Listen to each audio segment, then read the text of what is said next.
of which jobs women specifically are going to do better than men.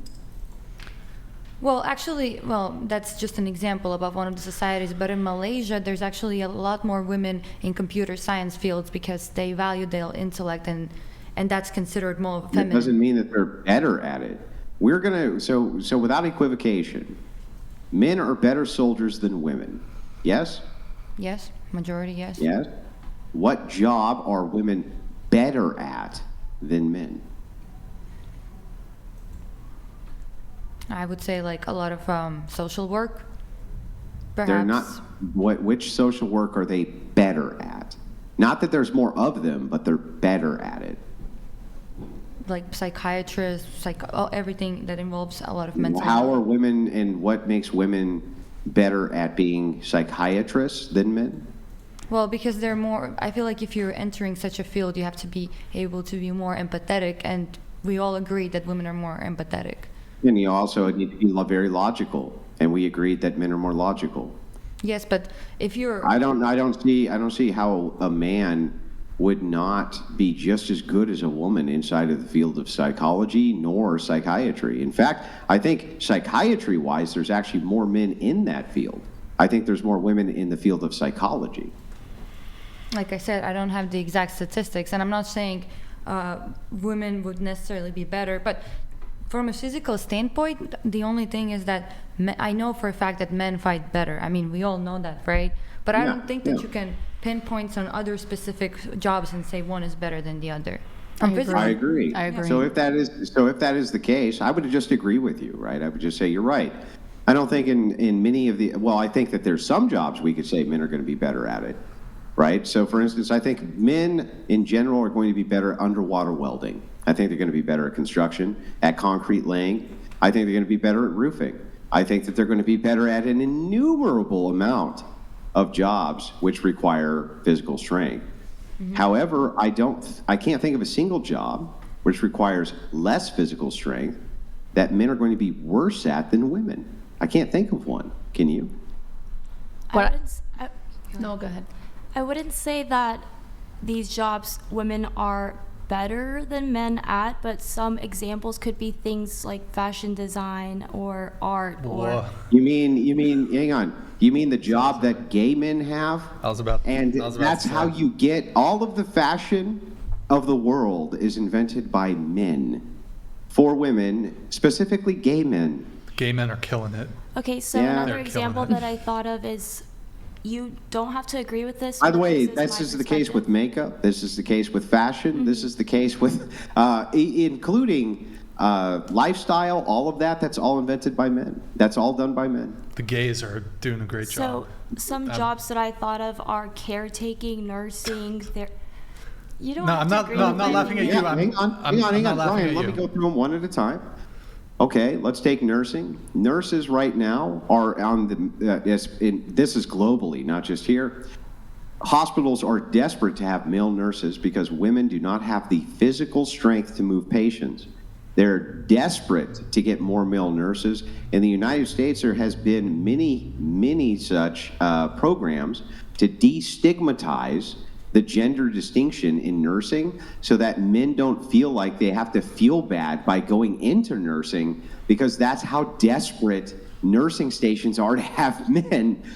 Nobody would ever make the claim that female nurses are better than male nurses, only that there's more female nurses than male nurses. So how about patients who are dealing with dementia and Alzheimer's and things of that nature? And Can you tell me You- what you- women are uniquely equipped to deal with when it comes to that men are not? in my opinion, yes, if we're going by the traditional roles that women and men represent, I do feel that women are more empathetic and more nurturing and receptive. Yeah, feel but a lot of dementia people patient's would- going to forget all about that, right?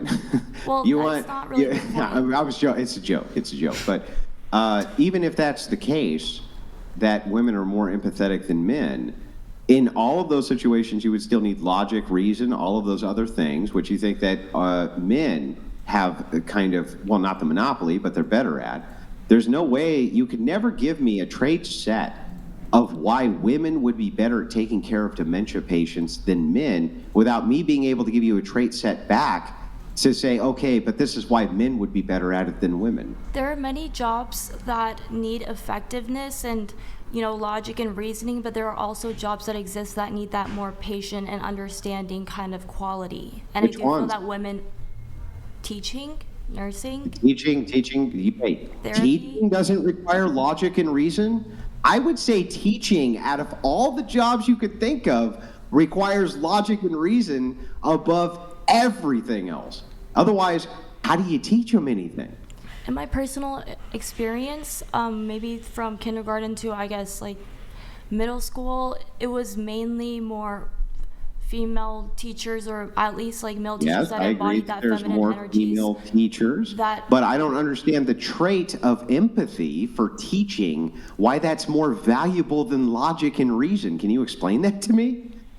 I think that empathy go hand in hand with passion, and with logic and reasoning, you don't really need passion for whatever you're doing. And if you don't have passion for your job, that can also be, I guess, transferred onto the students that you're teaching, and there's no effectiveness in teaching them either. But you can be passionate and very logical and reasonable. This has nothing to do with empathy. You can be very passionate without having empathy for other people. You could be like a passionate serial killer, passionate about what you're doing, but that doesn't mean you have any empathy. I don't understand, though, if you're going to teach people how to do X thing, isn't logic and reason the thing you want above all other things? Like, I can't think of a more important trait. I'm not saying you don't need empathy. I'm not saying you don't need to have these other things. I'm just saying, wouldn't we value the logic and reason portion of teaching above everything when it came to teaching? Well, I feel that I learned best, this is me personally, when a teacher was more passionate about their job and they're not telling us to open our books to like page 91 logic. Like, it has to be a mixture of both, but that is just my opinion. I do feel that How did a teacher teach you without logic?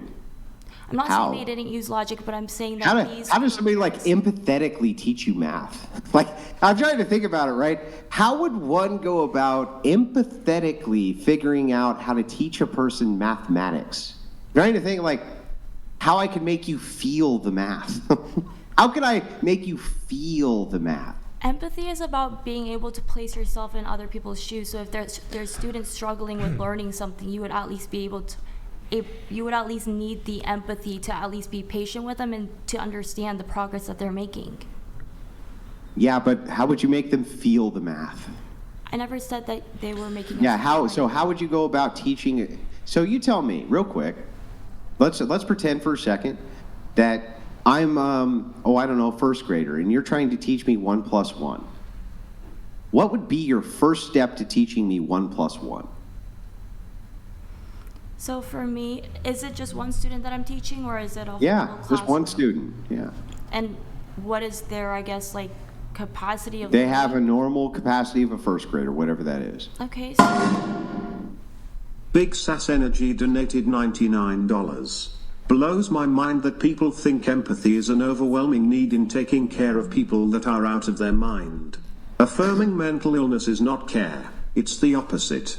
Yeah, I tend to agree with that, but I'm going to leave that aside for right now, Big Sass. I So- think that that's a good point, though. But if you're teaching a student 1 + 1, what do you think step one would be? and that's why I did mention more other careers outside of math. Like, I feel like you're using math. Yeah, I know, because but there's a lot let's of start logic with that. Let's involved. start with it because you That mentioned example teaching. doesn't really Okay, validate what fine. I'm saying. History. You're trying to teach me the Battle of the Bulge. What's step one? So for me, I'm talking about careers or teaching when it involves like arts, fine arts. I feel like when you use science or history okay. or things that Okay, have sex answers to it. education. What would be step one for sex education? What would you say for that?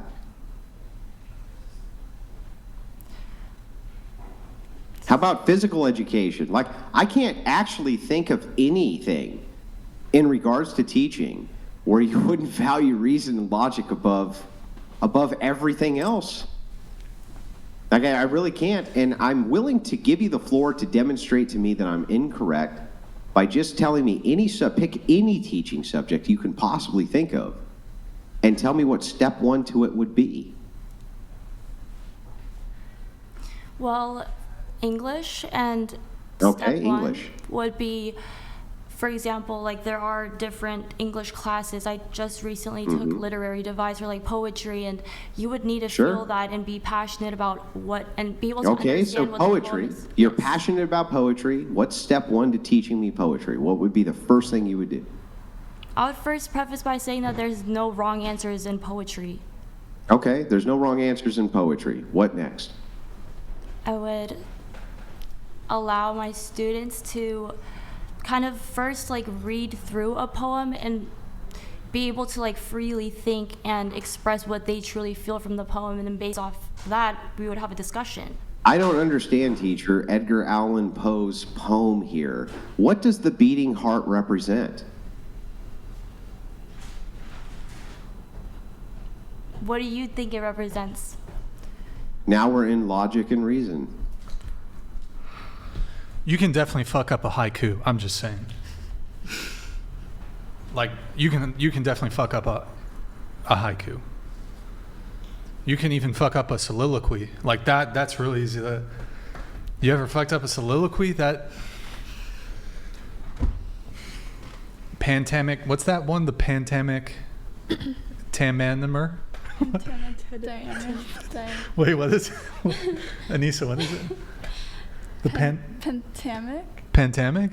Dynaminer? Yeah. Ryan, my audio's a bit scuffed. I'm going to jump and come right back in. Yeah, no worries, no worries. Well, while he does